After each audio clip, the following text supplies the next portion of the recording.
ശ്രദ്ധിച്ചേ, ഈശോ ശിഷ്യന്മാരെ ഒരു കാര്യം അറിയിക്കുകയാണ്.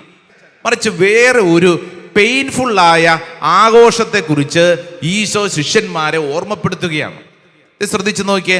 അപ്പോൾ മുതൽ യേശു തനിക്ക് ജെറുസലേമിലേക്ക് പോകേണ്ടിയിരിക്കുന്നുവെന്നും ശ്രേഷ്ഠന്മാരിൽ നിന്നും പ്രധാന പുരോഹിതന്മാരിൽ നിന്നും നിയമജ്ഞരിൽ നിന്നും വളരെയേറെ സഹിക്കേണ്ടി വരുമെന്നും താൻ വധിക്കപ്പെടുമെന്നും എന്നാൽ 3-ാം ദിവസം ഉയർപ്പിക്കപ്പെടുമെന്നും ശിഷ്യന്മാരെ അറിയിച്ചു തുടങ്ങി. ഉടനെ നമ്മുടെ പത്രോസ് ഏട്ടൻ എന്ത് ചെയ്തു എന്ന് 22-ാം വചനം എഴുതിയിട്ടുണ്ട്. വായിച്ചേ.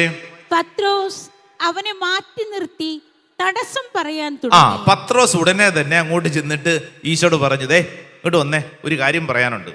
അല്ല, എല്ലാരും കേൾക്കണ്ട, ഇങ്ങോട്ട് വന്നേ, ഒരു കാര്യം പറയാനുണ്ടെന്നും പറഞ്ഞ് പത്രോസ് ഈശോനെ വിളിച്ച് മാറ്റി നിർത്തിയിട്ട് ഈശോയോട് തടസ്സം പറയാൻ തുടങ്ങി. ശ്രദ്ധിച്ചു നോക്കിക്കേ. ദൈവം കനിയട്ടെ, കർത്താവേ, ഇതൊരിക്കലും നിനക്ക് സംഭവിക്കാതിരിക്കട്ടെ എന്ന് പറഞ്ഞാൽ ഇതിനെക്കുറിച്ച് പറഞ്ഞുകൊണ്ടിരിക്കുമ്പോൾ ഈ പത്രോസിന്റെ ഉള്ളിൽ വന്ന ചിത്രങ്ങൾ മുഴുവൻ ഇതിന് വിരുദ്ധം. ഇതൊന്നും സംഭവിക്കാതിരിക്കട്ടെ. ഉടനെ തന്നെ ഈശോ എങ്ങനെയാണ് ഈ പത്രോസിനെ ഹാൻഡിൽ ചെയ്തതെന്ന് ശ്രദ്ധിച്ചു നോക്കിക്കേ. തൊട്ടടുത്ത വചനം ശ്രദ്ധിച്ചേ, 23-ാം തിരുവചനം. യേശു തിരിഞ്ഞ് പത്രോസിനോട് പറഞ്ഞു, സാത്താനെ എന്റെ മുമ്പിൽ നിന്ന് പോകൂ, നീ എനിക്ക് പ്രതിബന്ധമാണ്. നിന്റെ ചിന്ത ദൈവികമല്ല, മാനുഷികമാണ്. ഹല്ലേലൂയ. ഈശോ പത്രോസിനെ എന്താണ് ഓമന പേരിട്ട് വിളിച്ചത്? സാത്താൻ എന്നാ വിളിച്ചത്. എടാ പിശാചേ എന്നാണ് വിളിച്ചത്. അങ്ങനെ പത്രോസിനെ വിളിക്കാനുള്ള കാരണം പത്രോസ് എന്ത് തെറ്റ് ചെയ്തിട്ടാണ്? പത്രോസ് എന്ത് പ്രവൃത്തി ചെയ്തിട്ടാണ് ഈശോ പത്രോസിനെ സാത്താനെ എന്ന് വിളിച്ചത്? ഒറ്റ കാര്യമേ ഉള്ളൂ. പത്രോസ് സഹനത്തിനെതിര് നിന്നു, കുരിശിനെതിര് നിന്നു. എൻ്റെ പ്രിയപ്പെട്ട സഹോദരങ്ങളെ, സഹനങ്ങൾക്കെതിര് നിൽക്കുമ്പോൾ വിശുദ്ധ ഗ്രന്ഥം അവരെ വിളിക്കുന്ന ഒരു പേരാണ് ഏത്? സാത്താനെ എന്ന്. ഹല്ലേലൂയ. അതുകൊണ്ടാണ് പൗലോസ്ലീഹ രഹസ്യം നമ്മളോട് പറഞ്ഞത്. ഇതായത് രക്ഷയിലൂടെ ചരിക്കുന്നവർക്ക് മാത്രമേ ഇത് മനസ്സിലാക്കാൻ പറ്റൂ. എല്ലാവർക്കും മനസ്സിലാക്കാൻ പറ്റത്തില്ല. Hallelujah, hallelujah. നാശത്തിലൂടെ ചരിക്കുന്നവർക്ക് ഇത് വെറും ഭോഷത്വം. അതുകൊണ്ടാണ് പത്രോസ്ലീഹ ഇത് പറഞ്ഞത്. കാരണം അവനെ സംബന്ധിച്ചിടത്തോളം അവന്റെ മുമ്പിൽ ഇതൊന്നും ഇല്ല. ഈശോയെ കുറിച്ച് പത്രോസ്ലീഹ ചിന്തിച്ചു വെച്ചിരിക്കുന്ന ഏതാ? ഉയ്യോ, 5 അപ്പം 10,000 വീതം വെച്ച് കൊടുക്കുന്നു, അല്ലേ? മരിച്ചയാളെ ഉയർപ്പിക്കുന്നു, രോഗസൗഖ്യം നൽകുന്നു. അപ്പൊ ഈ പത്രോസ് ഈശോയുടെ കൂടെ നടക്കുമ്പോൾ കയ്യടി കിട്ടുമ്പോൾ ആർക്കും ഈ കയ്യടി ഗുണകരമാവുന്നുണ്ട്? പത്രോസിനും, അല്ലേ? വാഴ നനയുമ്പോൾ കൂടെയുള്ള ചീരയ്ക്കും ഗുണം കിട്ടുന്നുണ്ട് എന്ന് പറയുന്നത് പോലെ തന്നെ എന്ത് സംഭവിക്കുന്നുണ്ട്?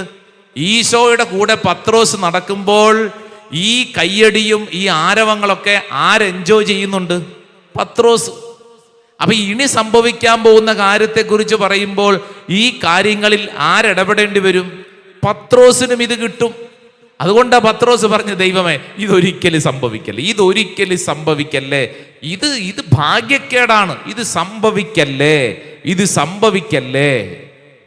ഈ പത്രോസ് ഉണ്ടല്ലോ, പിന്നീട് ജീവിതത്തിൽ ഈ കുരിശിന്റെ മഹത്വത്തെക്കുറിച്ച് മനസ്സിലാക്കി കഴിഞ്ഞപ്പോൾ ഈ പത്രോസ്ലീഹ പിന്നീട് എഴുതി വെച്ചിരിക്കുന്ന ഒരു വചനമുണ്ട്. നിങ്ങളൊന്ന് ശ്രദ്ധിക്കാവോ?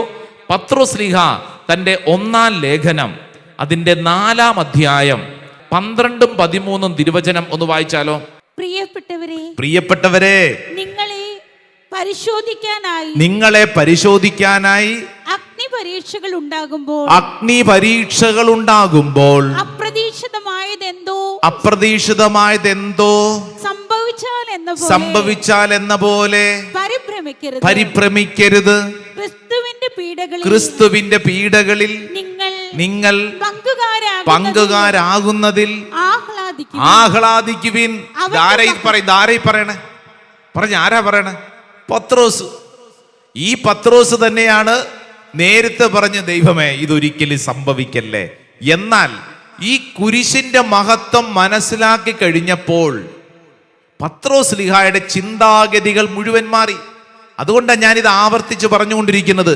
ഈ ഭൂമിയിൽ നമ്മൾ സഹിക്കുന്ന ഏതൊരു സഹനത്തെയും വേറിട്ട ഒരു കാഴ്ചപ്പാടിലൂടെ മനസ്സിലാക്കാൻ ഈ കുരിശ് നമ്മളെ സഹായിക്കും. Hallelujah, hallelujah, hallelujah. ഹല്ലേലൂയ.